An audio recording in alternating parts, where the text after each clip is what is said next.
Hi everyone! Welcome to another video. I'm Laurent Macquart. Today I'm going to show you all of the books, that sounds like a huge number. I'm going to show you the books that I got for my birthday, which was a few weeks ago. I've got some that were sent to me by friends and family, for which I'm grateful, obviously. And of course I got myself a few as well, and I've been looking forward to show you. First I got Winter's Promise by Christelle Dabos? I don't know. Should have looked it up. I got this from my oldest friend. We've been friends and known each other for 20 years, which is... and she got me this one. I love the cover. I love the fact that it's a castle that's kind of floating around. It's fantasy, and it's about a girl who has some kind of power, and then she's put into play by other people, and there are different clans and stuff. So it sounds like a nice new world to delve into, and I'm looking forward to seeing the world building that is in here. It's the first of a series, and the series is called The Mirror Visitors. We'll see if I'm intrigued enough to continue with it. Then my little brother came around to bring The Things You Can See Only When You Slow Down by Haemin Sunim. And this was translated from Korean by Haemin Sunim himself and Chi-young Kim, and there is artwork in here as well that I'll show you in a minute, and that was done by Young-chol Lee. Now this is non-fiction, and it's about mindfulness and finding the peace within and stuff like that. I've already started this, I've already read the first chapter. It's always a chapter has a theme, and then there's one essay, a few short, these kind of quotey things that talk about whatever the chapter was about, then another smaller essay, and then another few quotey things. And it's got the artwork interspersed. The artwork is like this, which is beautiful. It's always got these two, this little man, this little woman who are always looking for each other or something. It's really nice. I've started in this, and it really helps me to, realize that the brain has been going blah, and that there are ways to slow that down.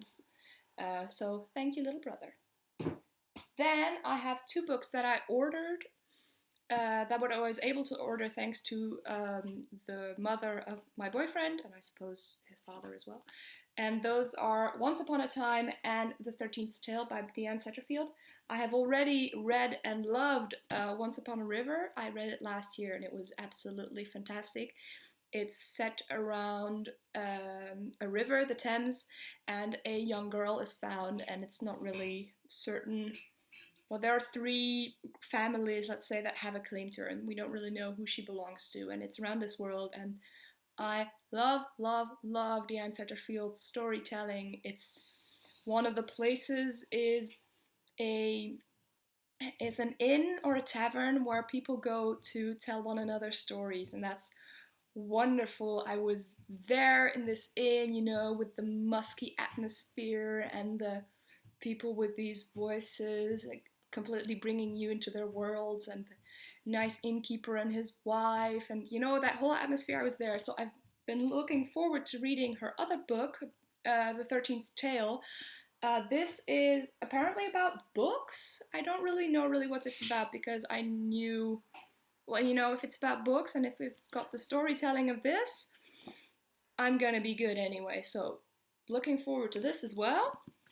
Then I've got a book that my mother sent me, and it's non-fiction. It's Zij namen het woord, which translates to They Took the Word, and it's by Margot Dijkgraaf. So it's in Dutch, but it's about French authors, French female authors, and what they did to take the literary world for themselves and to fight. So it's about Colette and François Sagan and George Sand, and I know of some of these, the ones that I just told you, but others like Madame de Staël or Marie Condé, don't know. So I'm hoping I'll discover a few authors, or at least be intrigued about the ones that she talks about. I'm looking forward to this also being, it says also on the back that it's about these French rebels, and I don't know, like that idea. thus being recalcitrant. Now the next book I have to show you is not really a book, but it's the most awesome thing ever. It's kind of a book. It's not on Goodreads, so I suppose it doesn't count, but I still wanted to show you, and it's The Magical Unicorn Society, the official coloring book. So this is a story about unicorns, but you have to color as well. And obviously I'm not allowed to continue until I've colored, and I'm not very far. I'm still on the first page. Unfortunately, this has made me realize that my coloring skills are those of a 4-year-old, maybe a 5-year-old. I mean, I can stay inside the lines, but I can't. I have to concentrate a bit for that. So I'm improving my coloring skills, and I'm looking forward to whatever it's about. It's about the gold unicorn and the silver unicorn. And I'm so curious what they're gonna get up to. This is awesome. And need I say more? The next 3 books are books that I got myself. I went to a local bookshop and I knew I wanted to get/order Invisible Women by Criado Perez. And when I was going there, I was hesitating, okay, 1 book, 2 book, I'm gonna peruse the shelves, and if I see something that I like, I'm gonna get it.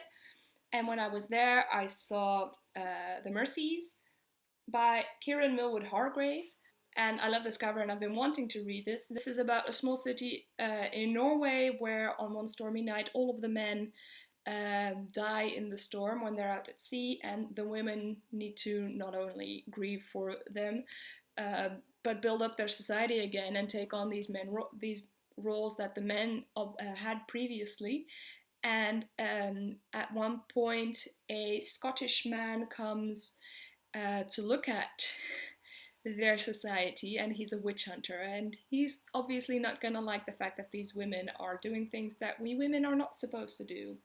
So I got this, and then I ordered this. This is a non-fiction, and it's about how the world is designed by men and for men, and what that means for women. So for example, the fact that, just off the top of my head, the fact that smartphones are big for our hands and stuff like that, but it's also about the data bias and the statistics behind it. I've been meaning to get this and read this ever since it came out, so I'm really looking forward to reading this as well. And when I went to get this up a few days after I had ordered it, I wasn't supposed to get a new book because I already got my 2 books for my birthday, but well, you know how that went. You go to a bookstore and you always come out with more than what you want.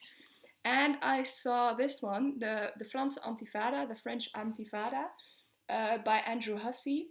Now this is about the relationship between the French and the northern African countries that used to be colonies. So it's Morocco, Algeria, and Tunisia, and how that whole history was. So the taking over, the being a colony, the uprising, the wars, and the years afterwards, and now some people that are originally from there living in the French banlieue and not being too happy and still being angry. I've started this, I'm 2/3 in, and I've just finished the whole Algerian war, well, the whole Algerian history.